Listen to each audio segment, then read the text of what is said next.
Hello everyone, and welcome back to the channel. Today, we're embarking on a journey through time, exploring one of the most mind-bending questions out there.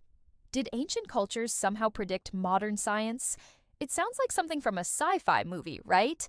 But what if I told you there are connections between ancient wisdom and our most advanced scientific theories that are too stunning to ignore? Let's start with a wild one, the Mayans and quantum physics. Now hold on, I know what you're thinking. How could a civilization from thousands of years ago, famous for their pyramids and calendars, have any concept of the bizarre world of subatomic particles? Well, the connection isn't in equations, but in their entire worldview. The Mayan concept of in laket alakin translates to I am another you. It's a beautiful, profound statement, reflecting a deep understanding of interconnectedness.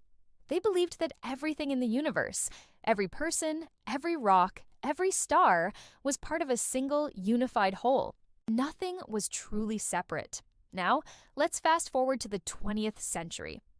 Physicists studying the quantum realm discovered something called quantum entanglement. This is the phenomenon where two particles become linked in such a way that they behave as a single system, no matter how far apart they are. If you measure a property of one particle, you instantly know the corresponding property of the other, even if it's on the other side of the galaxy. Einstein famously called this spooky action at a distance.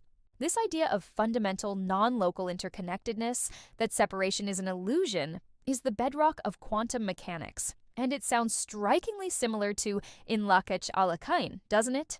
The Mayans described through philosophy what our physicists are now describing through mathematics.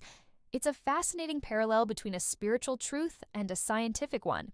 Let's journey from the Americas to ancient India and the concept of the atom. We usually credit the ancient Greek philosopher Democritus, around 400 BC, with the idea of atomos, the indivisible particle. But centuries before him, an Indian sage named Canada proposed a theory called Vaisheshika. Canada postulated that all matter is made up of tiny, indestructible particles called anu and paramanu. He described how these particles could combine in various ways to form different substances, and that each substance had unique properties based on its atomic structure. He even suggested that these particles were in constant motion. Does this sound familiar? It's the basic framework of atomic theory. He was essentially describing atoms and molecules over 2,600 years ago. While his theory lacked the experimental proof we have today, the conceptual leap is staggering. It makes you wonder what knowledge was passed down through generations, long before we had the tools to verify it. And this isn't just about physics. Let's talk about the brain. Modern neuroscience is obsessed with brain waves, the electrical pulses that correspond to different states of consciousness.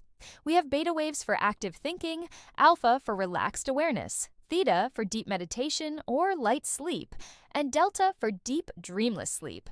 We hook people up to EEG machines to measure this. Now, let's look at ancient yogic traditions.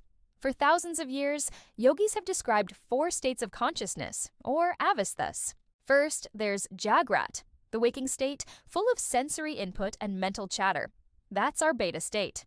Then comes Swapna, the dreaming state, a more fluid and internal experience, which aligns well with the theta waves seen during REM sleep.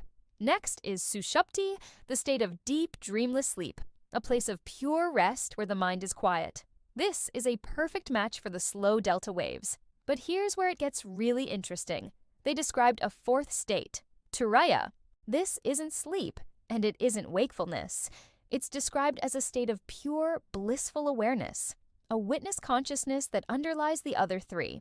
Meditators who achieve this state exhibit a unique blend of alpha and theta waves, a state of profound relaxation and heightened awareness that neuroscientists are only now beginning to understand and map. The ancient yogis didn't need machines. They used introspection as their laboratory to map the inner cosmos of the mind. Now, let's look up at the stars. Many ancient cultures were master astronomers. The Dogon people of Mali, for instance, have a tradition that has baffled anthropologists for decades. Their oral history, passed down for centuries, speaks in detail about the star Sirius. They knew that Sirius, the brightest star in our sky, is actually a binary system. They called the main star Sigitolo and its companion Potolo. Here's the kicker. Potolo, or Sirius B, is a white dwarf star.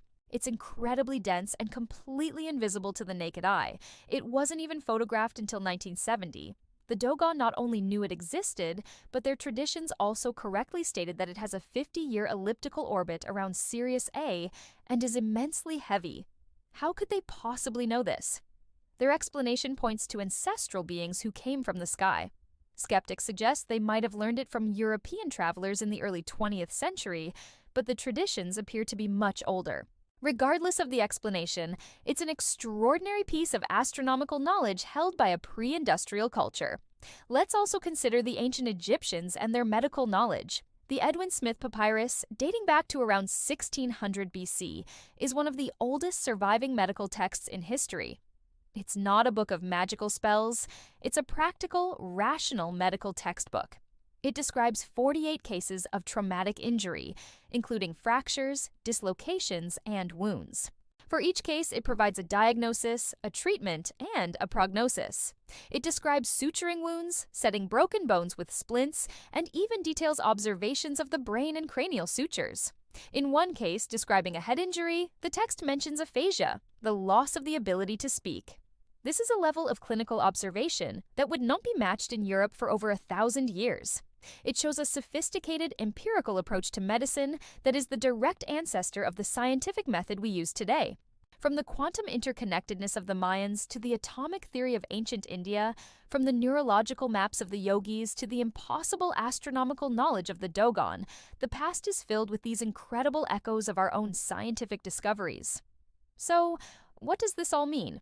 Were they just lucky guesses? Was it advanced knowledge passed down from a forgotten global civilization, or something else entirely? Perhaps the line between ancient philosophy, spirituality, and modern science isn't as sharp as we think. Maybe they are just different languages trying to describe the same fundamental reality. One uses meditation and myth, the other uses mathematics and machines. But both are driven by the same innate human curiosity to understand our place in the cosmos. These ancient cultures remind us that there are many paths to knowledge, and that wisdom can be found in the most unexpected of places. It's a humbling thought, isn't it? That the answers to tomorrow's biggest questions might just be hidden in the wisdom of yesterday. What do you think? Are these just fascinating coincidences, or is there something deeper at play? Let me know your thoughts down in the comments below. I'd love to hear your theories. If you enjoyed this journey through time, please give this video a thumbs up and don't forget to subscribe and hit that notification bell so you do not miss our next exploration into the mysteries of the past. Thanks for watching, and I'll see you in the next video.